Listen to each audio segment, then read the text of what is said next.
Hello, everyone. Welcome to the first ever episode of the Movie Screeners Club podcast. As you know, we interview young filmmakers that are going to have their screenings coming up very soon at Gardena Cinema. And our first guest today is a huge person in my life. She's actually quite small in real life. She's about 5'3", but she's very important to me. She's been working in production as a director and a producer since 2018, which, by the way, she was 16 years old in 2018, so do the math. She has fully shifted her career from marketing to producing, which I think is a huge stepping point. It's what she wants to do. This is a fantastic introduction, might I add. Yeah, thank you. I think, honestly, I'm really buttering you up. Yeah. She's written and directed 2 short films, one called May 1st, and the other one called Assume the Worst, which has not come out yet. And it will very soon. It's never going to come out. I'm hoping it'll come out, though. Her bread and butter is directing music videos such as Mexico, that's my personal favorite, and most recently, Ants and Spiders. Coming up, though, on July 2nd, a pilot that you co-directed, produced, and edited and colored, Yep. all on your own, is coming out, and it's going to be screened at Gardena Cinema, which is huge. Mm-hmm. Super exciting. I, for one, am very excited for it. I might be biased, though. Yeah, she might be a little bit biased because she co-directed. I did, a little bit. Awkward. Kind of awkward. But she's even more special to me because she is my producing partner, and we have Smoke Break Productions together. So, this is huge. Gaby Dayan, everybody. All right. Hey. Gaby, what's up? Nothing Long time much. no see. Just kidding. We drove here together. Yeah. Carpooled. So my first question is, are you excited for the screening? What's the deal? How did you hear about this? How did you decide that you wanted to screen something? Is this kind of a huge moment in your career? Are you excited? What's happening? I am so nervous because I've been editing the entire thing, and in no way am I a sound mixer, and the audio is a little rough right now and in the state that it's in, but I'm pretty excited for the most part. I'm just a little bit nervous about how it's going to look on a big-ass screen. This is the first time you've ever screened anything on a movie theater scale. Yeah, when I was 6 or 7, I would go to this theater in Sherman Oaks, ArcLight, Sherman Oaks, at the Galleria, and every time I go see a movie there, I would dream about playing a movie at a theater like that. Just like a big theater. Every time I would go in, I would just say, this is where I want to play my first movie. And then they closed. So that dream is no longer going to happen. But I'm still getting the opportunity to screen my first big project at a huge theater, which is... A huge theater. Huge. It's... Over 800 seats. Yeah. Which is massive. Is massive. We're not going to fill up all the seats, unfortunately. Hopefully we will. One day. One day. But right now, probably not. But it's still an amazing opportunity to even be able to do it in the first place. What are you hoping to get out of it? I just, for the most part, want people to see it. I think it's a great script. It's very well written. She wrote it. I remember reading it for the first time, and I was in my bed alone laughing at a piece of paper. I don't read many things, and not a big reader. Write that down, everybody. Everybody at home, write that down. When I watch TV, when I watch movies, I'll laugh at them by myself. It's not a big, thing that is weird. But when I read stuff that's on a piece of paper, it's hard to get a reaction out of me. That script made me crack up a lot, and immediately I just was I want to make it. And what I hope to get out of it is just for people to laugh, for people to be happy, for people to enjoy it, especially. And can you remind me what it's called? It's called Dead for a Living. And it's a mockumentary. It's a comedy mockumentary, right? Mm-hmm. Is comedy kind of what you want to do for the rest of your life? No. Have you have you found out that you're a comedian at heart? I don't think I'm very funny. I don't know. I feel like some people would say otherwise, but comedy is actually the thing that I consume the least out of all forms of television and film. I'm a big horror person. I love... A big horror person? No. Enunciate that? No, it's not. Horror. I'm a big art house film fan. Sophia hates them.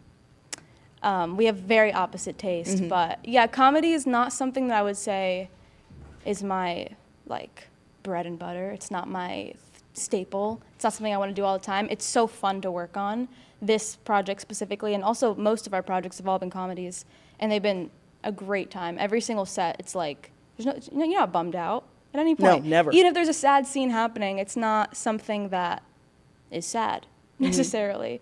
But I hope that in the future I'll be able to make weird stuff. I just really I like experimental films a lot. Maybe I can make an experimental comedy. I feel like that could be a fun in-between. What's the most recent movie you've seen that's kind of unsettling and weird? I've been telling everybody. Do you have any recommendations? Yeah. Well, I watched two. I saw this movie called The Coffee Table. It's a Spanish horror. It's like online it says it's a dark comedy, but it is not funny in any way. I don't know why it's marketed as a dark comedy. But yeah, this crazy film called The Coffee Table or The Holy Mountain. Those are just two I watched recently, but my favorite experimental film of all time is a movie called Enter the Void. Into the Void. Yes. And that one you have described I talk about to it me. all the time. She doesn't shut up about it. No, it's amazing. I think that movie is incredible for so many reasons, but like stylistically, all the choices that the director made and the way that it's filmed and the story especially, it touches on a concept that I feel like not a lot of people touch on, which is life after death. You know, it's something that no one really knows anything about, so it's really interesting to see people's interpretation of what they think it would be like. And this movie is basically a drug trip gone in terribly wrong, and you kind of see someone's, without spoiling it, you see a life after death type of experience, and it's awesome. I would love to make something like that one day. Like, that's like the ultimate reference. That's for what me. you want to like dip your toe into, like that weird Yeah. life after death. So Not even life after death, but just I want to touch on topics that I feel like aren't really touched on that much. Not in like a pick-me way, like not in a way where I'm like, I want to make shit that's different. it's kind of underground, the story. I just want to make things that are interesting and that people don't talk about that often, and Yeah. whether that's something that like I come up with or whether that's something that already exists, like a life after death subject. Who knows? So then how do you find yourself in comedy then? How'd you come up with this idea for Dead for a Living?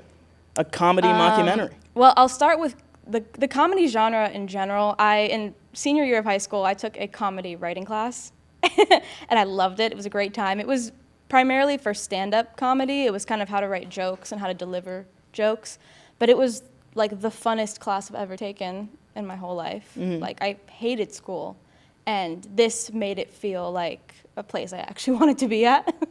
But ever since then, I really enjoyed writing comedy. My first thing I ever wrote was a comedy, and Sophia's amazing at writing comedy.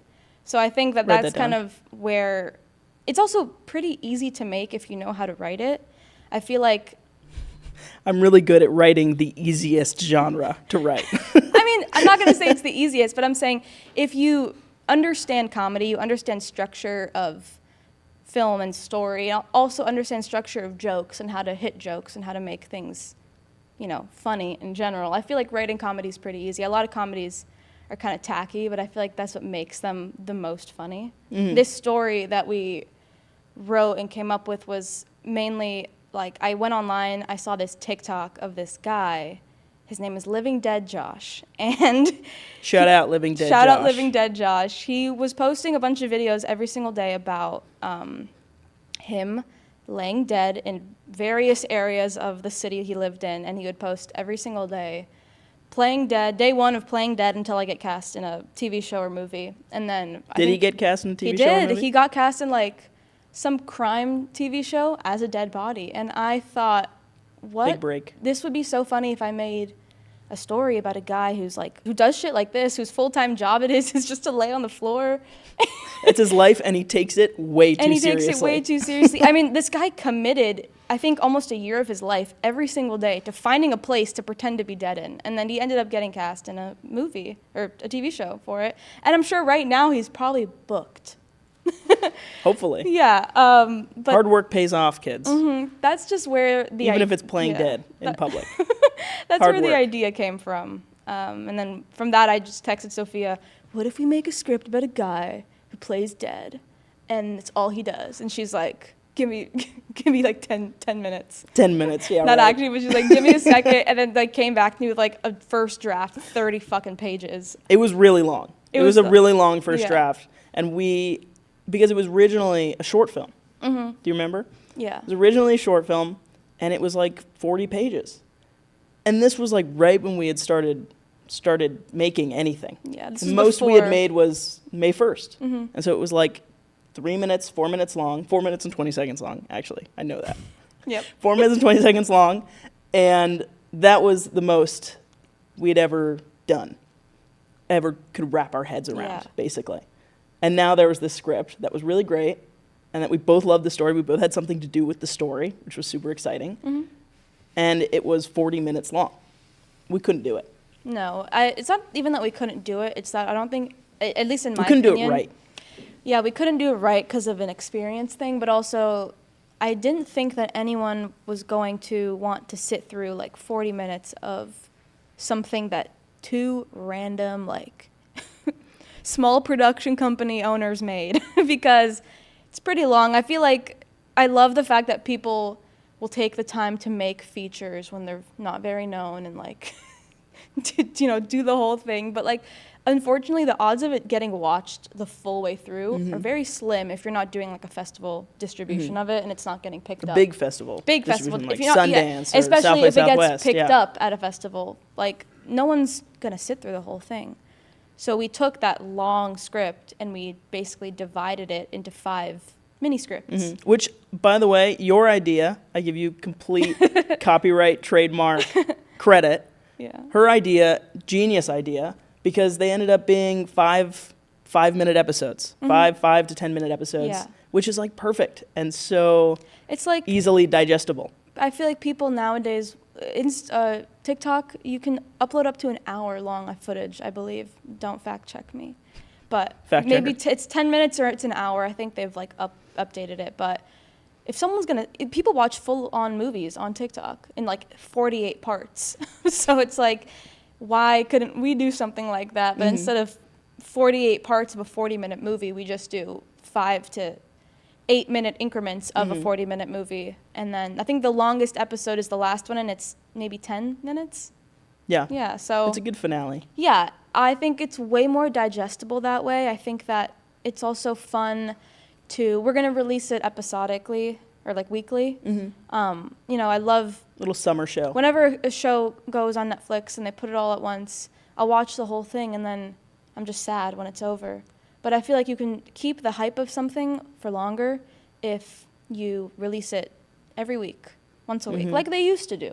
Right. With streaming, They used to do back in the olden days. back in the olden days, but with streaming, it's so much easier to just consume so much, and especially if there's something you like you could finish Breaking Bad if you like in like a week. I did. It was awful.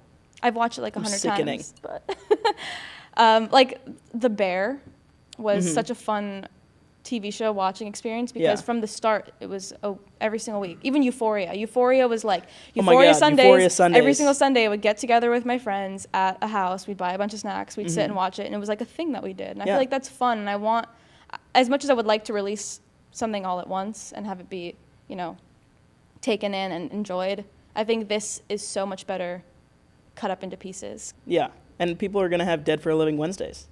Yeah. Hopefully. Hopefully. God willing. Yeah. You want to hear something For funny? like 5 weeks. You want to hear something funny that my brother pointed out? You know Barbieheimer?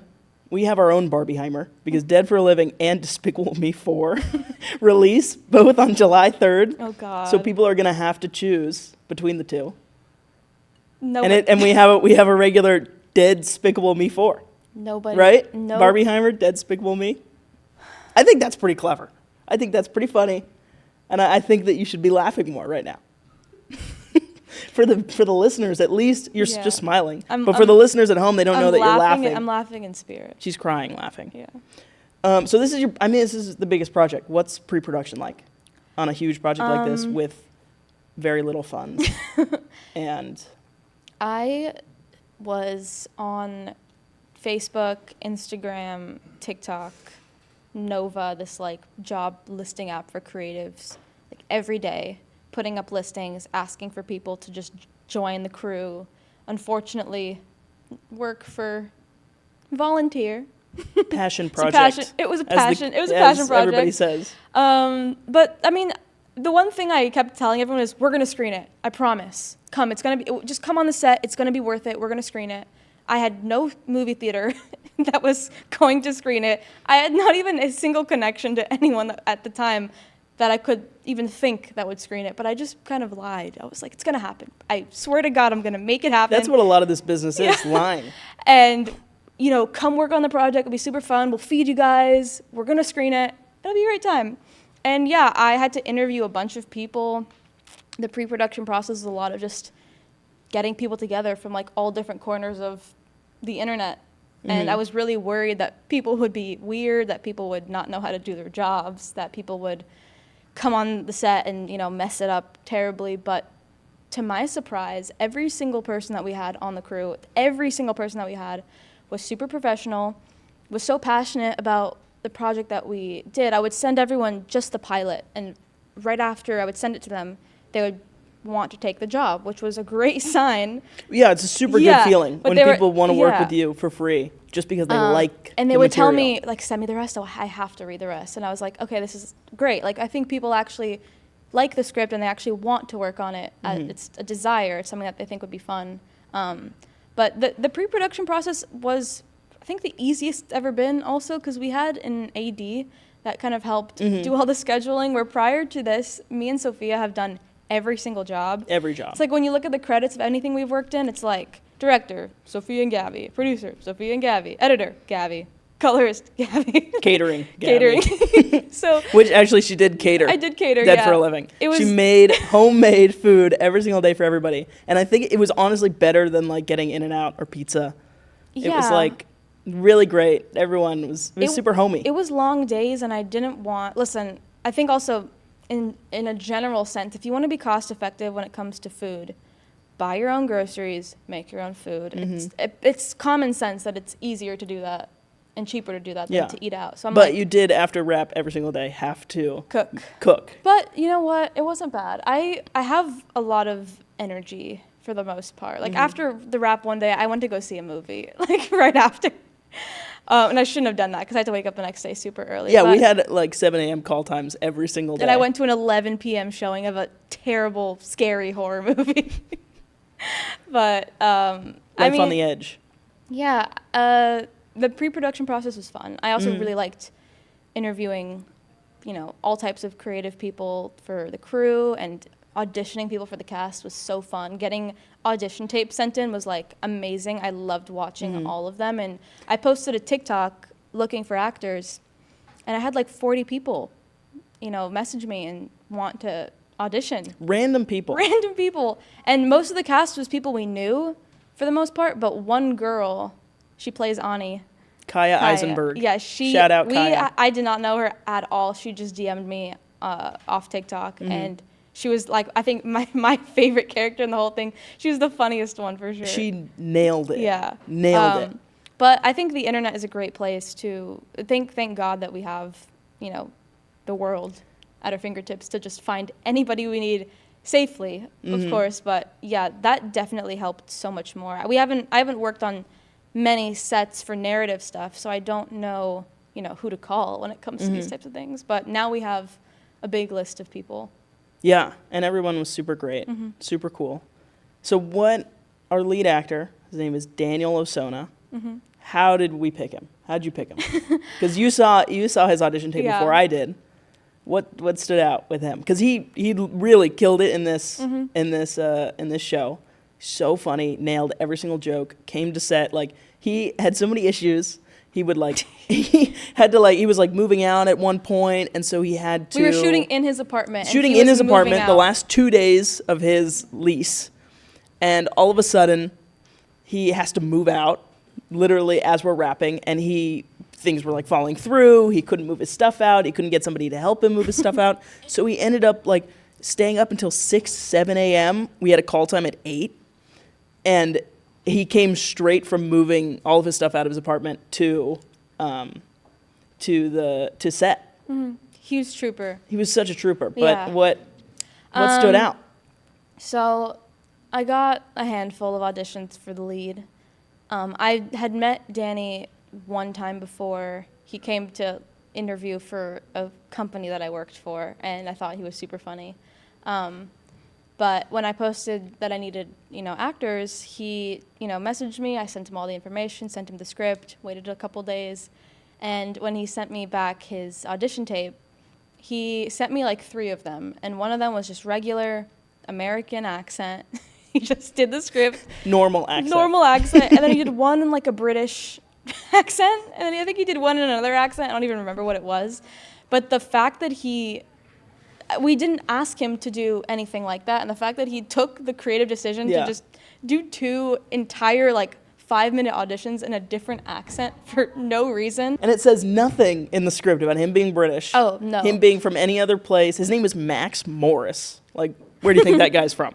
Yeah, I thought it was so funny, and I sent it to Sophia, just the British take, and I was like, this is hilarious. I was like, who is this guy? And I was like, we need to cast him, because I feel like this is something that the character would do. He would just make his own creative choices, do a British take.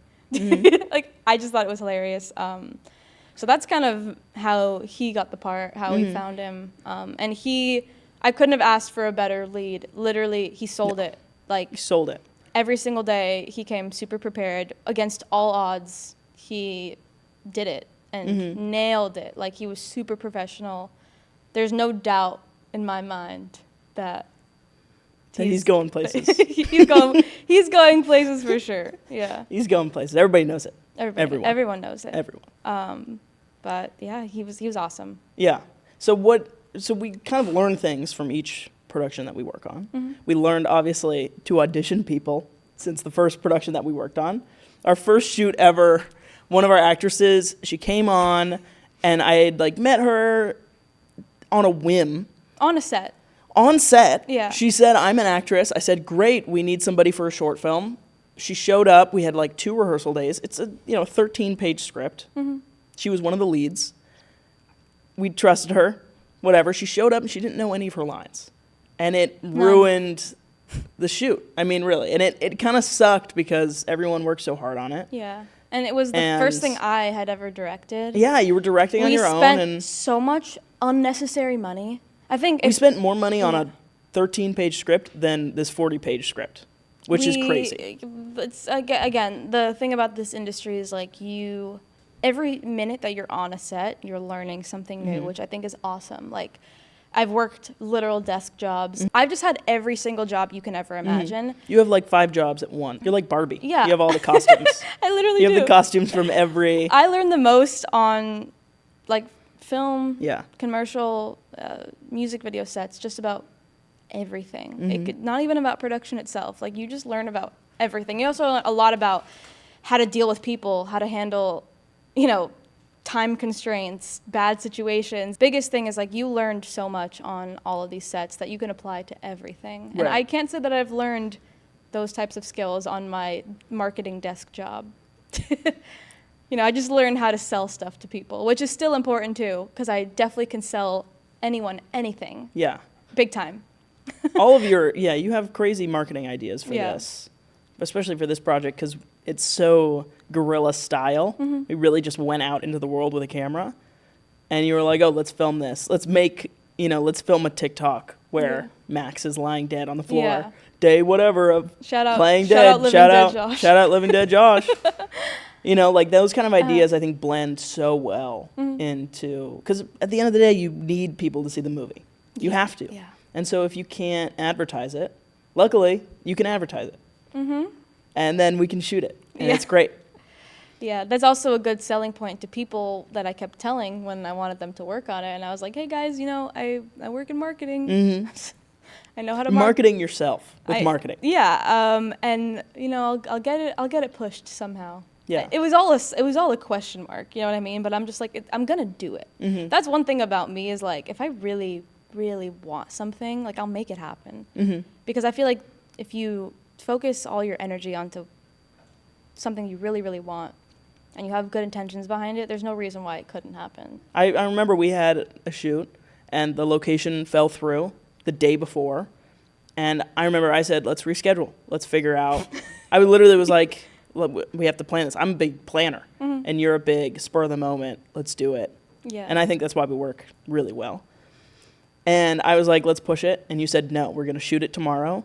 And we spent the entire day going, we needed a motel set. And so we went to every single motel and like begged them to let us use And we got one. a room. And we got one. And it was great. And it looked perfect. Yeah. And we got like literally 10 no's before we got one yes. Oh, yeah. And that's just how it works. And it's just driving around LA, literally pitching, marketing ourselves. Yeah, say, hey, we're a student film. Hey. None of us are in school, but we're a student film.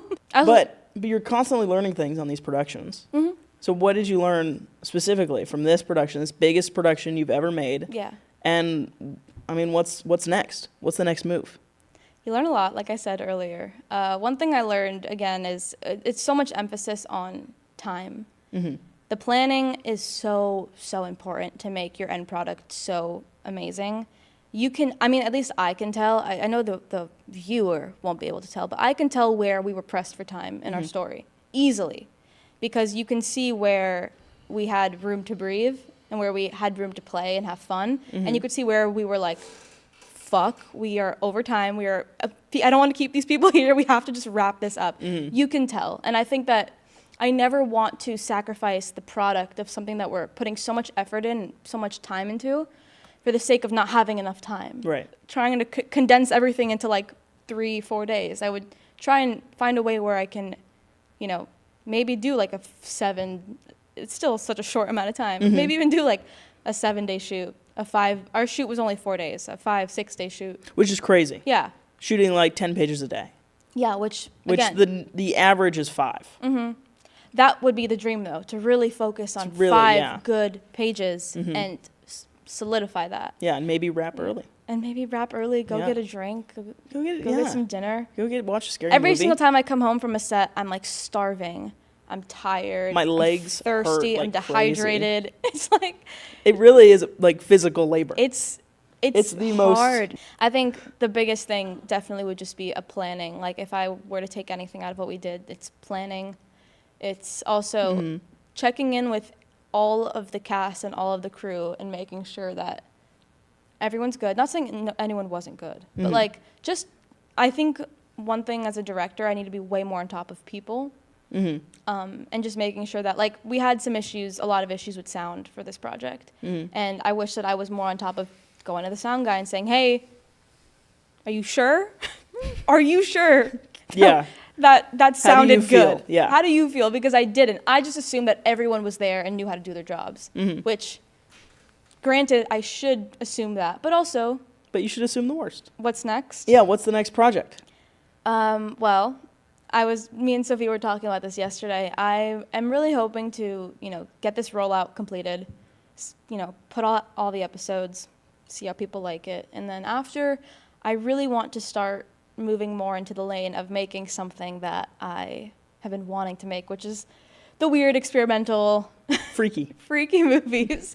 But yeah, I just want to make something that's not a comedy. I want to make something that's it could be a comedy, but lightly a comedy. A dark comedy like The Coffee Table is a dark comedy. Yeah, like something, if you've seen I don't want to make The Coffee Table, but like something like The Coffee Table. I want to make a cool, crazy movie, and I really want to play with camera and sound and music, especially.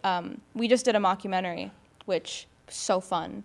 But when you do something like that, there's not much room for artistic choices, and I'm a super big visual person. I need to see how everything looks. And it's like when everything is supposed to look like there's just a guy behind the camera and that's the whole point. The camera's the character. There's not that much I can do with, framing the shots and making everything look super pretty and beautiful. Yeah. And I love to do that. So I think next project too, I want to focus heavily on cinematography and set design especially, and making sure that everything looks as cool as possible. But yeah, that's my goal. And just to keep working with fun people who want to do the same thing and collaborating with other people as well. I love collaborating with anybody that likes the same things that I do, wants to do the same things that I do. So the goal is just, to not stop. Yeah, I love that. Yeah. I agree wholeheartedly. There's no time to stop. I'd like to argue that I agree. I agree with you. Yeah. Well, that's our time. Thank you so much, Gabby, for sitting down with me and talking to me. I always like talking to you. I always have the most fun talking to you. Sorry. But I'd like to thank our sponsor, Smoke Break Productions, which happens to be us. Also, I'd like to thank Designing Hollywood for setting this whole thing up, and Gardena Cinemas for hosting our screenings. This is going to be amazing. Please submit, if you're a young filmmaker, please submit your short film. We want to see it. We want to screen it. We want to watch it at Gardena Cinema, and it's going to be amazing. Bring all of your friends and family. It's a huge opportunity. 800 huge seats. Theater. It's a huge theater. I cannot emphasize how big this theater is. 800 seats, massive screen. Yeah. I mean, the works. It's a really cool, like, vintage theater. But yeah, it's going to be awesome. July 2nd, Dead for a Living premiere. July 3rd is when it's being publicly released, which is super cool, on YouTube. Keep an eye out for that. And keep an eye out for Gaby. I think she'll be, And Sophia. and she's going to keep working, and she's gonna not stop, because that's what she says. Never. So thank you for listening. Thank you. And we're out.